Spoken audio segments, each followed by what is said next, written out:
The Old Company, right next to Reef Grain and Feed, Highway 1 North Fairfield, a little out of the way, but they'll make it worth your trip.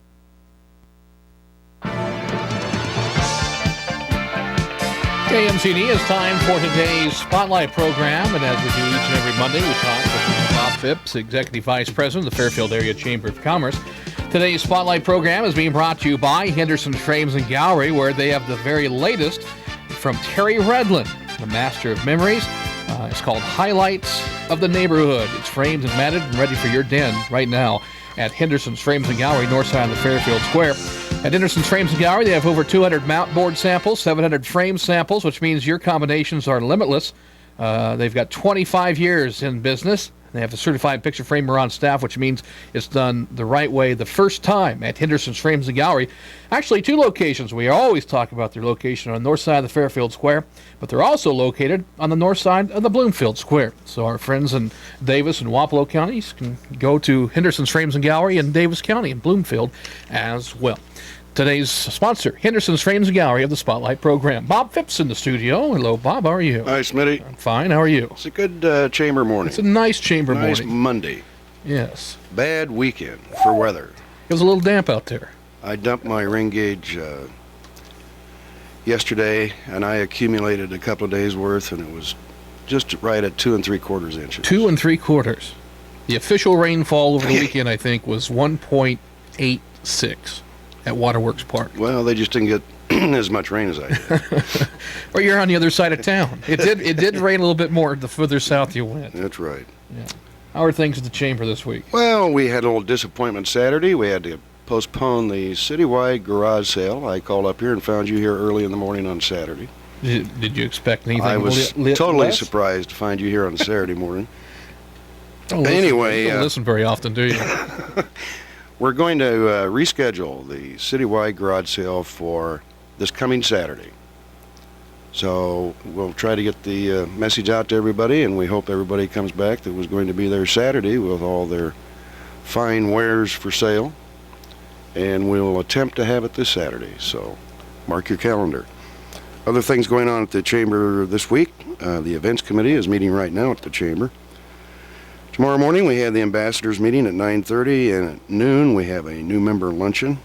And Wednesday will be a men's blast-off meeting at the Fairfield Golf and Country Club at 5 o'clock. I was invited to play. Really? Yeah, someone has obviously not seen me play golf. Evidently. Well, I haven't seen you play either, so Yeah. I can't make a comment on that. They wouldn't invite me if they'd seen me play. You going to have a team? As I understand it. Good. I'll be there to watch. The Chamber Board meets Thursday at the Elks Lodge, and that's about it for this week. Don't forget, the postponed Citywide garage sale will be this Saturday. So, I hope I don't have to call you Saturday morning. No. I'll be here, though. I do have 3 guests with me this morning, and we should get started. I have Lance Yedersberger and Michael Porter and Tom Therrien. And Lance, welcome to the show. Thanks very much, Bob. We're happy to be here. Of course, these 3 gentlemen are with LISCO, and LISCO has been around for a while now. Yeah, we've... What year did it start? 1995, I started the internet service in a small room in the Broadway Building. The log cabin. Right, the log cabin story. And what'd you start out with? How much equipment, or how many? Well, actually, I started out with a few books to figure out exactly how it all worked. And I read those and then bought the necessary equipment, put it together. And it took me about 3 months to figure out how it worked. And then for the next 2 months, people had found out about me sort of through word of mouth. I wasn't really marketing or advertising. And so for the next 2 months, for the people that did find out, I just gave away the service for free and essentially used them as guinea pigs to make sure it worked okay. And originally it was a dial-up situation, correct? That's right. Had what was called a bulletin board system, which more of the technical people were familiar with at that time. And then, of course, the regular dial-up. At that time, everybody uses PPP now, although they don't know that's what it's called. And there was another protocol called SLIP. So it had a completely varied ways to get on the internet until it had really standardized. Now when you buy a computer, you just pretty much click on that icon and it all happens kind of magically. Well, that was really only, 7 years ago? What's the equipment, how has the equipment changed in that 7-year period? Well, at that time, all the equipment was analog, and it's pretty much all changed to digital equipment by now. So at that time, the highest speeds that could be achieved, I think you could get 34K, and of course then it upgraded in the digital format to 56K.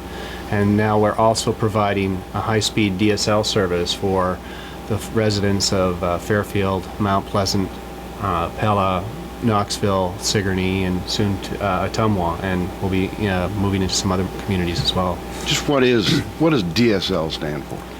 Digital Subscriber Line. It is a technology that allows you to provide a very high-speed internet service over copper wire into the home. Actually, the same copper wire that your phone service is on. So you can provide very high-speed services and the telephone service on the same piece of copper. Well, thanks to LISCO, the Chamber of Commerce has DSL provided to them by you, and then when I go home and dial up to LISCO, I just don't really enjoy it. Yes, the DSL service is going to be considerably faster.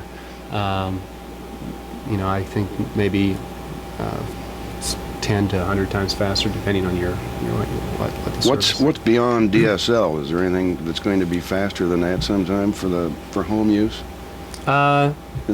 With respect to speed increases, I think you'll see technology improvements in the copper environment, but there's also move in the technology front to look at fiber solutions. And when you get into fiber solutions, the speeds, of course, can go considerably higher. Although at this point, there's really, usually when you bring in a fiber solution versus a copper solution, the nature of the internet, you're not going to notice necessarily a real significant difference.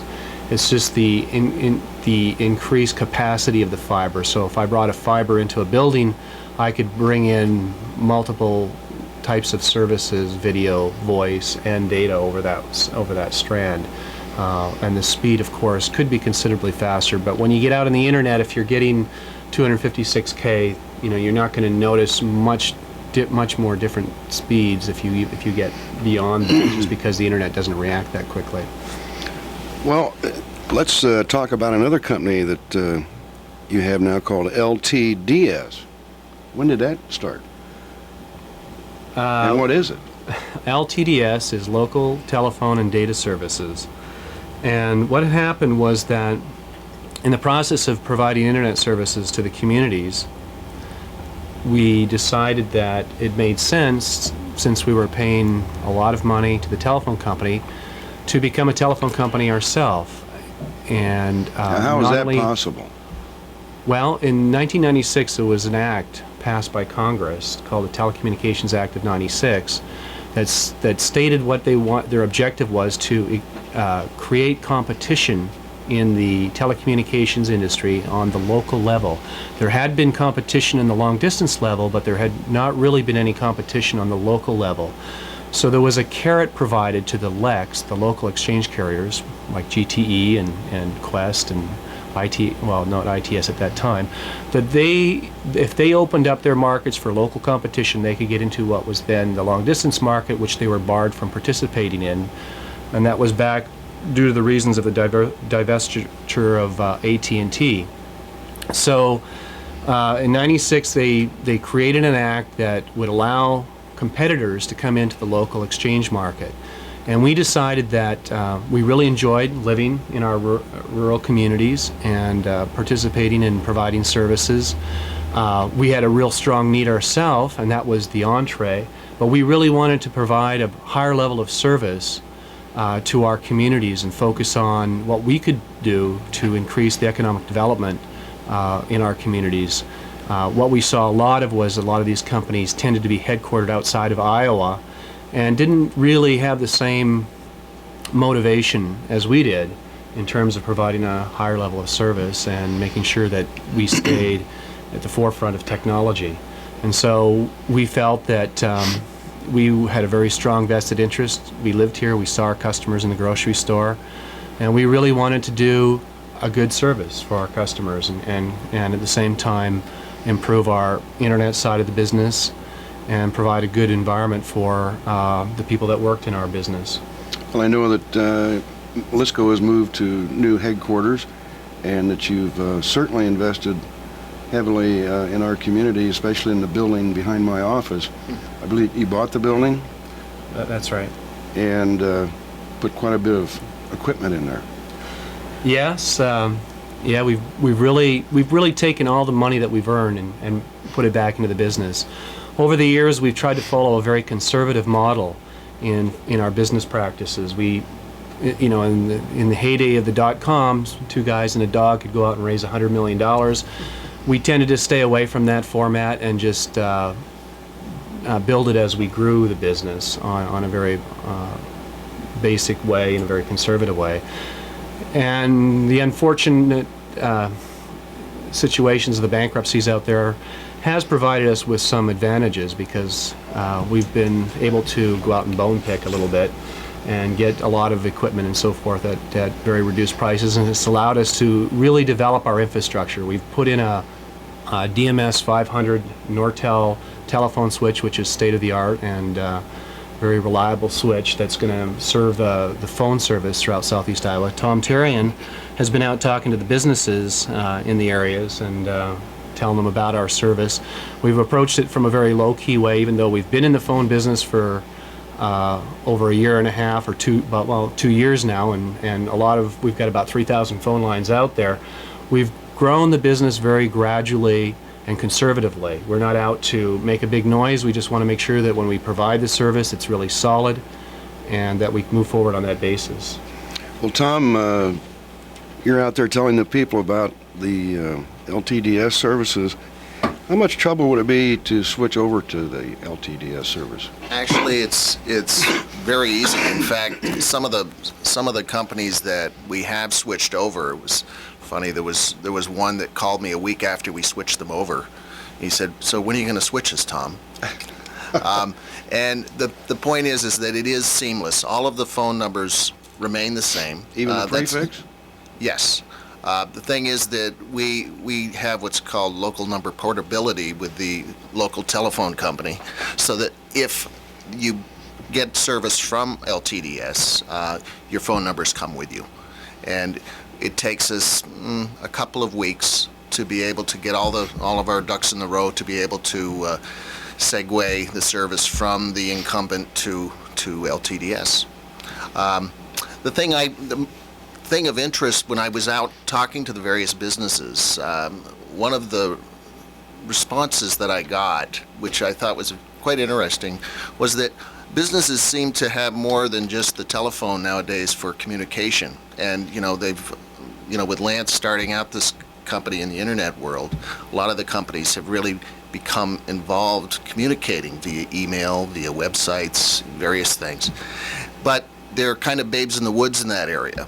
And they've always relied on the telephone, but when we bring the telephone solution to them and they see that we're well grounded in the internet world, they see this as a beautiful combination of voice and data to really sync together for the business for the future, an opportunity to not only rely on your telephone, but how well it fits and syncs up with the internet, and we can kind of balance both worlds for them and help them move forward in a real comprehensive way for true telecommunications in the future.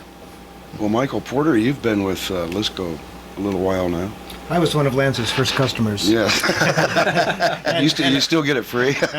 Well, I do now, but I started out paying $50 a month when I first started, and I thought it was a bargain because it was absolutely a wonderful thing to be able to have internet service in a small town. I used to have to dial up to Iowa City or Des Moines someplace, and it would cost a fortune to log on, and it's been a tremendous benefit to me.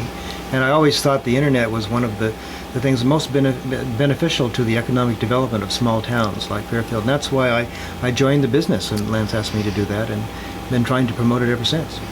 Well, let's hear from you. Tell the listeners what you do with LISCO and LTDS. I look out after customer relations and marketing. basically everything to do with customers. I think maybe Fairfield is, I guess the term This is the Nebraska. overused, but the word unique always comes up. I think we probably have more fiber optics in Fairfield than any other community, at least this size, in the Midwest. We're well connected, but we still need to have more connection in the sense that more people need to have broadband services, and we have a lot of options in that way. But broadband is a very important feature for business development. Once you get broadband, that means very high-speed internet service at your business. Then you're able to do things you weren't able to do before. I mean, kids love it too because you can surf websites, you can transfer, pictures, music, images, back and forth, and all kinds of things. With businesses, it's a kind of an essential thing to have that connection to your customers. And with internet connectivity, any local business can have a worldwide reach. I wish there was some way to cut out junk email. Well, I went to work this morning and I had 100 emails on there since Friday night, and only 4 of them were good emails. Well, I'm really glad you mentioned that because what we're doing right now is we're rolling out a new service which is free to the LISCO customers, which will allow the customers to block all the unwanted email that they want. You can block the get-rich-quick schemes, the inappropriate sites of all messages of all kinds. It'll also block viruses, keep viruses from getting into your computer, and it's free. It's very easy to use. It doesn't require that you install any software or do anything. You can turn it on or off. You can adjust it to your own needs. You can customize it. You can say, oh, I want to have emails from this guy, or I don't want to ever get an email from this guy ever again. So it gives the customer complete control over this, and it's something that customers have really been looking for, because it's the amount of spam that's been coming now is, as you say, it just gets enormous. So if you activate this, you can activate this with basically a mouse click, and start enjoying not having the spam. That sounds great. Same way when I leave and get occasionally a vacation, I'll come back, and unfortunately there's maybe 800 Right. emails. It's impossible to sort the wheat from the chaff when you've gone for a couple of days. This does it for you. You can set it up so that all the stuff that you don't want goes into a kind of a quarantine site. And you can go and look at it if you want. You can, when people first start this up, they go and check and see, is it catching anything that I really wanted to come through? And if it does, you can fine-tune it to make that not happen. But basically, it does all that work for you so that your experience on the internet is much more productive than before. When's this going to be available? It's available now, right here in Fairfield. Okay. It's turned on now. So Do people if you're have your customers have to call you to get this? Nope, they don't have to call us at all. All they have to do is to follow the instructions, go to the website, click a button, and it's turned on for them. And then they can adjust the level of filtering to suit their needs. That's outstanding. Who developed that program? Well, this is something we researched. There's a number of technologies and companies out there that provide this, and we did a lot of research and came up with one that we thought was the best because it gave the customer complete control over it. So that's the one we chose. Does this mean I don't need Norton 2002? It's a good idea to have these utilities as well, because there's other ways for viruses to get into your computer besides email. So it's a good backup to have this, but this is the kind of first line of defense. Now, the only thing I want to say about it too is that there's no filtering system which works 100%. So there will be some spam that gets through, but as you continue to fine-tune your experience, your settings, you can reduce that to a minimum. Well, that is great news as far as I'm concerned, because you probably get used to get a lot of junk emails. For me too. I'm in the same boat you are. I get hundreds of these things every day. So. I think once you get on somebody's mail list, they must just spread it around all over the world. Yeah, exactly. Unfortunately. Well, I want to thank you gentlemen for being here today. Lance, congratulations on another startup company in Fairfield, Iowa. We appreciate the business, and thanks for your services at the Chamber. Michael, thank you for being here. Thank you. And Tom, good luck with your sales. Thanks. And Smitty, that'll wrap it up. Remind everybody again, this Saturday we'll have our citywide garage sale that we had to postpone last Saturday. And that's in the that's in the parking lot on Court Street, just south of First National Bank. Today's Spotlight program being brought to us by Henderson's Frames and Gallery, where they have their featured artist, Terry Redlin, on the wall right now. His newest highlights in the neighborhood. It's framed and matted and ready for your day. We're starting out the week with higher butcher hog prices. Good morning, I'm Dick Marshall reporting agriculture on the Brownfield Network, and this livestock market report is brought to you by Dow Agro Sciences, makers of Grazon P+D herbicide. In Missouri,